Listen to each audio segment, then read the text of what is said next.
BGRUSALS. Political heavyweights are vying to become the European Union's next chief diplomat, seeing the role as a strategic opportunity to wield power as Russia's invasion of Ukraine barrels into its third year.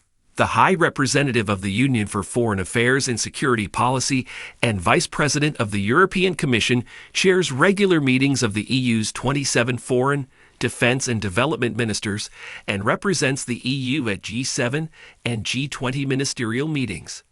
At the moment, the role is held by Spain's Josep Borrell, who won't be coming back. But despite the grand title, critics say the job involves little power in practice. While national foreign ministers often play a crucial role, the EU relies less on the HRVP to get things done, and instead leans on this person's boss, European Commission President Ursula von der Leyen. An EU diplomat concurs. What the EEA's, the EU's diplomatic corps, needs is more money, better people, and better HRVPs, added the insider, who was granted anonymity to discuss internal thinking. Still, several politicians from small member countries see the value of getting that job. Baltic countries, starting with Estonia, want to have a larger say on EU foreign policy, especially a tougher approach to future relations with Russia. Others close to the end of their domestic political careers want to prolong their position by moving into the EU machinery. At a conference in Florence earlier this month, Borrell diplomatically avoided any question on who he thought was fit to fill his shoes, saying that it's not his job to pick out my successor. With Borrell set to step down during the top jobs reshuffle in the wake of the EU election, several former heads of government have their eyes on the prize. If the position does end up going to one of them, it will be the first time since the role was created in 2009 that the job will belong to a former head of government. The other difference with the past is that the job has always been in the hands of big countries, the UK, Italy, and Spain. The fact that this time it could well go to a smaller country is seen as a positive development by many diplomats, since bigger states usually also have bigger agendas.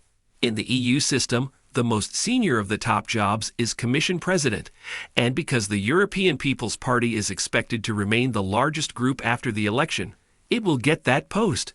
The Socialists, as part of the current coalition and likely to finish second, will nominate a council president. Renew, the other part of the current coalition, is expected to take the HRV job. Here are some of the names in the frame. Kaja Kallas, Estonia. The Estonian PM is the most talked about name in Brussels when it comes to this job.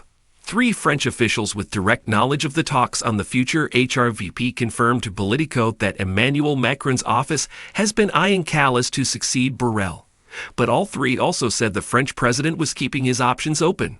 There's a good understanding between Macron and Kallas. She's well-liked and they've got similar points of view, said an aide from Renew. The French president has energetically backed Kallas' proposal to create a defense industry fund. She's clearly seen as a strong personality of the Renew group. She's a strong voice who has an impact beyond her country, he added. As senior Eastern European official, granted anonymity to share sensitive conversations, also said there was confirmation from Estonian counterparts about Macron's preference for Kallas. They said Macron gave his nod early this year, the official said. Kallas was in Paris for the French president's conference on Ukraine aid in February and again in May for talks with Macron. During her most recent visit, she praised Macron's speech on the future of Europe as very, very good. But it's far from a done deal. EU members farther away from Russia have a widespread distrust of the Baltic region's critical rhetoric on Russia. There is also a fear that Kallas would focus too exclusively on Russia and not pay attention to the rest of the world. I see the logic of giving an Eastern European a top job, said a Southern European diplomat, but we need someone who talks also about Africa or South America and not just about Russia. Belgium. The Belgian premier, who has been leading a diverse 7-party coalition, is unlikely to remain in office after the Belgian election on June 9. He has built a lot of goodwill with his counterparts in the European Council and increased his international profile during the Belgian presidency of the Council of the EU. He has visited both China's Xi Jinping and U.S. President Joe Biden. But he is far from the front runner. First, it will be tricky for Belgium to nominate him as its European Commissioner, given his party is expected to lose the election. Europe's recent experience with a Belgian liberal, current European Council President Charles Michel, has not been great, and there is a feeling in the East that Benelux has had its fair share of top jobs in the past. Sophie Wilmès, Belgium. A former Belgian Prime Minister and Foreign Minister, Wilmès' name has started doing the rounds in connection with the HRVP role.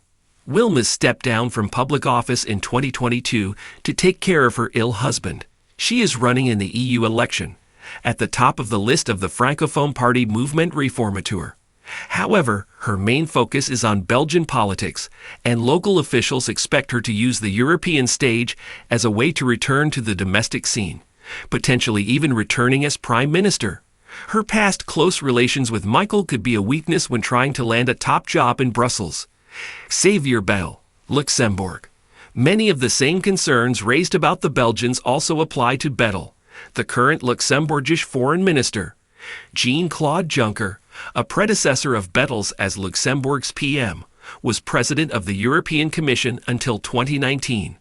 Just as with De Croo, there are others in his country who are eyeing the commissioner post. More importantly, European diplomats and officials fear Bettel may not be the most diplomatic person for the job, as he has a tendency to go off script. He seems like a great guy to hang out for a beer with, but I doubt many around the table would entrust him with foreign affairs, a senior EU diplomat said. Radek Sikorski, Poland. The Polish foreign minister is widely believed to be eyeing an EU top job.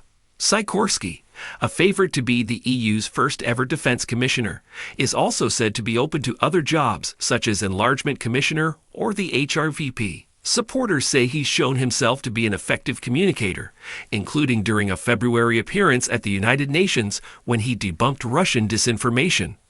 But there's a big hurdle facing the seasoned Polish politician. He comes from the EPP group, not Renew, meaning he's unlikely to get the foreign policy gig if von der Leyen or another EPP politician takes the helm of the commission. Micheál Martin, Ireland. Also in the mix is Martin, the former Taoiseach of Ireland. His Fianna Fáil party is a member of the Renew Europe group, and his party, which is in a coalition government in Dublin, has first dibs on naming the next Irish commissioner. Having led his party since 2011, and with a general election looming in Ireland, Martin could be eyeing a move to Brussels, though Ireland's neutrality and lack of military support for Ukraine, even though the country has accepted one of the highest numbers of Ukrainian refugees per capita, could work against him.